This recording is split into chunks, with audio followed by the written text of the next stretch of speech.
Mango শিকঞ্জি বানানোর জন্য কয়েকটা কাঁচা আম ভালো করে পুড়িয়ে নিয়েছি। আমগুলো ভালো করে হাত দিয়ে চটকে তার থেকে আটিগুলো আলাদা করে নিচ্ছি। এর মধ্যে স্বাদ মতো বিট নুন আর অল্প একটু সাদা নুন মিশিয়ে নিচ্ছি। একটা ফ্রাই প্যানে 2 টেবিল স্পুন জিরে, 1 টেবিল স্পুন জোয়ান, 1 টেবিল স্পুন মৌরি আর কয়েকটা গোলমরিচ দিয়ে ভালো করে ড্রাই রোস্ট করে নিচ্ছি। এগুলো ভালো করে রোস্ট হয়ে গেলে ঠান্ডা করে একটা মিক্সার জারে মিহি করে গুঁড়ো করে নেব। খানিকটা মিছরি নিয়ে একটা মিক্সার জারে গুঁড়ো করে নিচ্ছি। চটকে রাখা আমের পাল্পের সঙ্গে মিছরি গুঁড়ো আর ভেজে রাখা ড্রাই রোস্ট করা মশলাটা মিশিয়ে নিচ্ছি।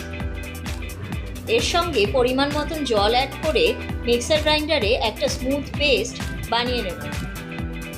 স্মুথ পেস্ট রেডি হয়ে গেছে।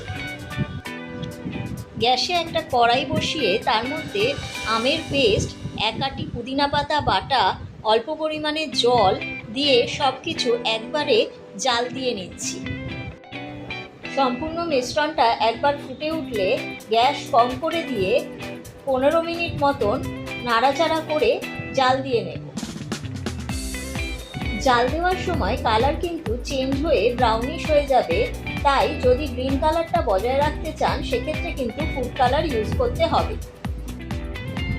এবার গ্যাস বন্ধ করে এটা ঠান্ডা করে নিয়ে কাঁচের বয়ামে বা বটলে স্টোর করে ফ্রিজে রেখে দিতে পারেন 1 মাসের জন্য। আমি এখানে 2টো গ্লাস নিয়ে নিয়েছি এবং প্রত্যেকটা গ্লাসে 3 টেবিল স্পুন করে এই শিকঞ্জিটা অ্যাড করে দিচ্ছি। সঙ্গে অ্যাড করে দিচ্ছি ভিজিয়ে রাখা চিয়া সিড 1 টেবিল স্পুন করে।